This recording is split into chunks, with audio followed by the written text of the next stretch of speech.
Welcome to the House of Folly, or Flat of Folly, something close to that. Airfix, of course. Who else for someone who's returning to modelling after an undisclosed number of years, put it that way. Started to get my interest rekindled in basically, I guess, aircraft modelling. Like many of us, had children, you buy them a kit, and then it's a case of, oh dear, why did I do that? My history of aircraft modelling is pretty slim, to say the least. Goes back, like many of us, to, well, probably the late 60s, without giving too much away about my age. Late 60s, early 70s, when I had, which passed for a kind of model, I guess, a pile of glue and grey plastic sitting on a shelf somewhere that sort of resembled an aeroplane. Time goes, time passes, and eventually, I think that one of the models that survived was actually an Airfix Canberra, the RAF Canberra, the 1950s bomber. Beautiful design for all those who are predisposed to being a bit of a train spotter. But yeah, beautiful aircraft, blah blah blah.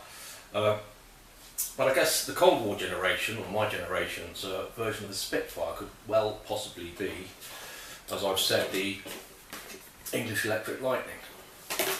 So, long story short, I thought I'd start off my belated modelling career, actually no, scrap the career, belated modelling attempts, with the purchase of the Airfix starter kit. Starter's very apt when it comes to my standards of model making. 1 year later, I started this over a year ago, and there wasn't a rush. I just really wanted to sort of get back into it. Not that I was really into it in the first place, in that sense, in a serious modelling sense, but learn by mistakes.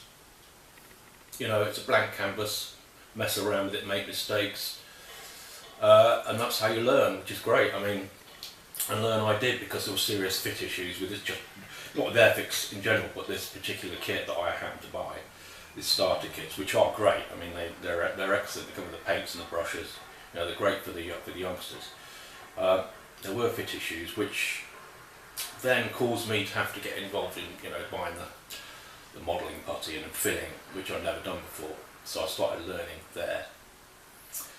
So there was a considerable amount of filling due to, as I mentioned, fit issues with this model, and also used a panel line marker, which I've overdone. The panel lining it's a bit heavy. I mean, I can tone that down eventually when it finally gets finished. Tone it down. I haven't passed through the hallowed halls of airbrushery, you know, yet, but no doubt I will buy one at some point. I mean, this is going to have to be hand painted. Still quite the idea of hand painting, but I've seen, you know, on YouTube, for example, how modelling has seriously moved on due to the airbrush. The standards now are incredible. I mean, there's some stunning modellers out there. So, but I'm quite. This is a real hands-on job. It's a bit of an experiment. It's kind of a guinea pig. So, see what happens.